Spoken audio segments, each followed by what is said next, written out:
ಹೆಂಡತಿಯನ್ನ ದೇವರು ನನಗೆ ಕೊಟ್ಟರು. ಹಲ್ಲೆಲೂಯಾ. ಮಕ್ಕಳನ್ನ ದೇವರು ಕೊಟ್ಟರು. ಈ ಸಮಸ್ಯೆನ ದೇವರು ಕೊಟ್ಟರು. ಎಷ್ಟು ಜನ ಹೇಳ್ತೀರಾ ಈ ಕಷ್ಟಗಳು ದೇವರು ಕೊಟ್ಟರು, ಈ ಬಾಧೆಗಳು ದೇವರು ಕೊಟ್ಟರು? Hallelujah, amen. ಎಷ್ಟು ಜನ ಸಂತೋಷವಾಗಿದ್ದೀರಾ?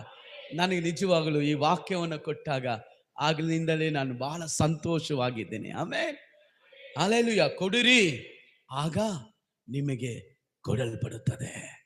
ಹಲ್ಲೆಲೂಯಾ. ಸರಿ, ದೇವರು ಏನು ಕೊಟ್ಟಿದ್ದಾನೆ ನೋಡೋಣ. ನಮ್ಮ ದೇವರು ಕೊಡುವ ದೇವರು. ಹೇಳ್ರಿ, ಮೈ ಗಾಡ್ ಇಸ್ ಗಿವರ್ಸ್. ಹಲ್ಲೆಲೂಯಾ. ನಮ್ಮ ದೇವರು ಕೊಡುವ ದೇವರು. Amen, hallelujah. ಎಷ್ಟು ಜನ ಸಂತೋಷವಾಗಿದ್ದೀರಾ? ನೋಡಿ, ಮತ್ತಾಯ ಸುವಾರ್ತೆ 7ನೇ ಅಧ್ಯಾಯ 11ನೇ ವಾಕ್ಯ ಹೇಳ್ತದೆ, ಕೆಟ್ಟವರಾದ ನೀವು ನಿಮ್ಮ ಮಕ್ಕಳಿಗೆ ಒಳ್ಳೆ ಪದಾರ್ಥವನ್ನು ಕೊಡುವುದಾದರೆ, ಗಮನಿಸಬೇಕು, ಕೆಟ್ಟವರಾದ ನೀವು ಯಾರಂತ ಬೈಬಲ್ ಹೇಳ್ತಾ ಇರೋದು?